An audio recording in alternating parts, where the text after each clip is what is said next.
અમેરિકાથી ભારતીયોને ડિપોર્ટ કરવાને મામલે નર્મદા જિલ્લાના ડેડિયાપાડા તાલુકાના આપ પાર્ટીના ધારાસભ્ય ચેતર વસાવાની પ્રતિક્રિયા સામે આવી છે।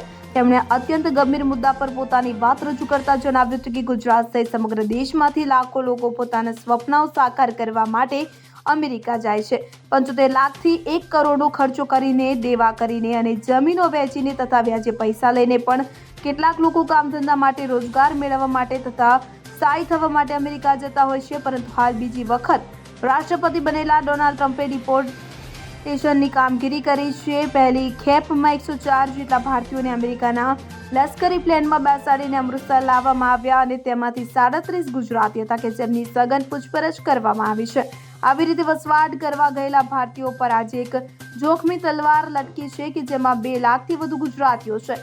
સૌથી વધુ એટલે કે 17 લાખ લોકો સમગ્ર દેશના છે, ત્યારે હાલ 65 થી 70 લાખ ભારતીય લોકો અમેરિકામાં વસવાટ કરે છે। વધુમાં ધારાસભ્ય ચેતર વસાવાએ જણાવ્યું હતું કે ગુજરાત સહિત દેશમાંથી લાખો લોકો પોતાના સપનાઓ સાકાર કરવા માટે અમેરિકા ગયા છે। 75 થી 1 કરોડનો ખર્ચો કરીને, દેવા કરીને, જમીનો વેચીને, વ્યાજે પૈસા લઈને કેટલાક લોકો ત્યાં રોજગાર, કામ ધંધા અર્થે જઈને સ્થાયી થયા છે।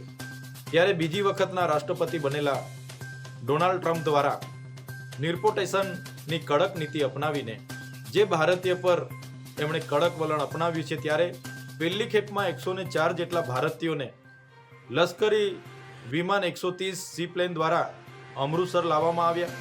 એમાંથી 37 તો ગુજરાતી હતા, જેમની સઘન પૂછપરછ કરવામાં આવી। ત્યારે આવી રીતે જે પણ લોકો ત્યાં વસવાટ કર્યો છે, ત્યાં ગયેલા છે, એમના પર આજે જોખમની તલવાર લટકી છે, જેમાં 2 લાખથી પણ વધુ લોકો ગુજરાતીઓ છે। 16 થી 17 લાખ લોકો દેશના છે અને પૂરા દેશમાંથી આજે 65 થી 70 લાખ લોકો ત્યાં વસવાટ કરે છે। ત્યારે આપણા વડાપ્રધાન શ્રીનો વિશ્વમાં ડંકો વાગે છે એવું આપણે સમાચારોના માધ્યમથી સાંભળીએ છીએ। અમેરિકા સાથેના સંબંધોની વાતો સાંભળીએ છીએ, ટ્રમ્પ સાથેની મિત્રતાની વાતો સાંભળીએ છીએ। ત્યારે કેન્દ્ર સરકારને અમારી વિનંતી છે, જે પણ ભારતીયો પર ત્યાં જોખમ ઊભું થયું છે, ચિંતાના વાદળો ઘેરાયેલા છે, એમના સત્વરે અમેરિકી સરકારો સાથે વાટાઘાટો કરી નિરાકરણ લાવે એવી અમારી માંગ છે।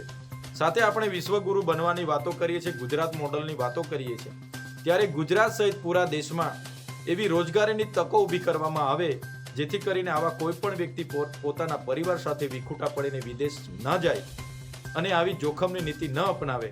એટલા માટે આપણા રાજ્ય સહિત દેશમાં જ રોજગારી ઊભી કરવામાં આવે એવી અમારી લાગણી અને માંગણી છે। જ્યોતિ જગતાપ સાથે CN24 ન્યૂઝ।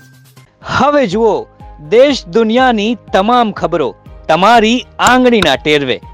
ઉઠાવો મોબાઈલ અને Google Play Store પરથી ડાઉનલોડ કરો અમારી CN24 ન્યૂઝ મોબાઈલ એપ।